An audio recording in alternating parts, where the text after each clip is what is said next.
Combing ఆపేస్తే ఆయుధాలు వదిలేస్తాం. 3 రాష్ట్రాల సీఎంలకు మావోయిస్టు పార్టీ సంచలన లేఖ రాసింది. ఎంఎంసీ జోను కమిటీ పేరిట లెటర్ వచ్చింది. ఫిబ్రవరి 15 వరకు సమయం ఇవ్వాలి అని చెప్పేసి అంటున్నట. సో కూంబింగ్ ఆపేస్తే ఆయుధాలు వదిలేస్తానంటే ఆయుధాలు వదిలేస్తే వాళ్ళు కూడా కూంబింగ్ ఆపేసినట్టే కదా ఆటోమేటిక్గా. ఆకీస్ పాకైనప్పుడు పాకీస్ ఆకైతుంది.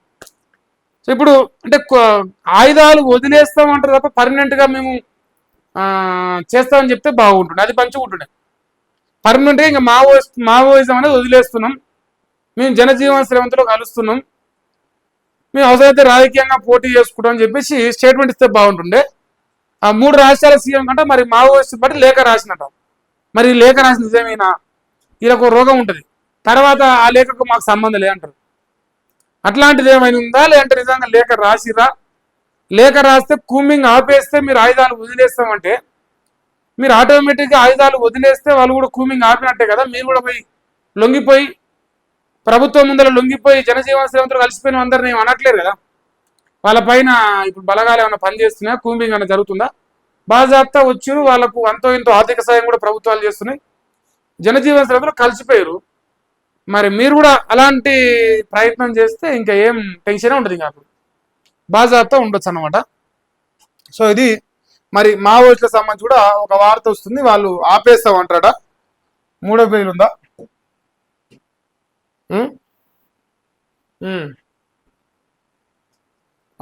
మధ్యప్రదేశ్, మహారాష్ట్ర, ఛత్తీస్గఢ్ రాష్ట్రాల ముఖ్యమంత్రులు లేఖ రాసినట. ఎంఎంసీ జోనల్ కమిటీ పేరుతో విడుదలైన ఈ లేఖలో ప్రభుత్వాలు కూంబింగ్ ఆపేసి శాంతి చర్చలకు ముందుకు రావాలని కోరారు. సెంట్రల్ కమిటీ సభ్యుడు వసంత్ సూచించిన మార్పులను కేంద్ర కమిటీ ఆమోదించిన నేపథ్యంలో తమ కార్యకలాపాల్లో కీలక నిర్ణయాలు తీసుకున్నట్లు పేర్కొన్నారు. ఆయుధాలు వదిలేసి అంశంలో సమిష్టిగా నిర్ణయం తీసుకోవడానికి కొంత సమయం పడుతుందని, ఫిబ్రవరి 15, 2026 వరకు తమకు టైం ఇవ్వాలంటారు. వీళ్ళ డెడ్ లైన్ ఎంతనే? మార్చి 31, 2026 వాళ్ళ డెడ్ లైన్. వీళ్ళు అడుగుతుంది ఎంత? ఫిబ్రవరి అడుగుతారు. ఇది వర్కౌట్ అయ్యేదేనా? ఇప్పుడు ఆ కేంద్ర ప్రభుత్వం యాక్సెప్ట్ చేయదు, వీళ్ళు గనులు వదిలేరు. చేతనైనంత వాళ్ళకు ఎవరైతే జనజీవన శ్రవంతిలో కలుస్తారో వాళ్ళ ప్రాణాలు బతికి బట్టగడతారు, ఎవరైతే వినరో వాళ్ళ ప్రాణాలు పోతా ఉన్నాయి రోజు రోజుకి. ఇక వాళ్ళకు ఈ సమాజంలో దొంగ సానుభూతి పరులు తయారయ్యి వాళ్ళ పేరు చెప్పుకొని రాజకీయాలు చేస్తారు. ఇదంతా ఒక వ్యవహారం నడుస్తున్నది.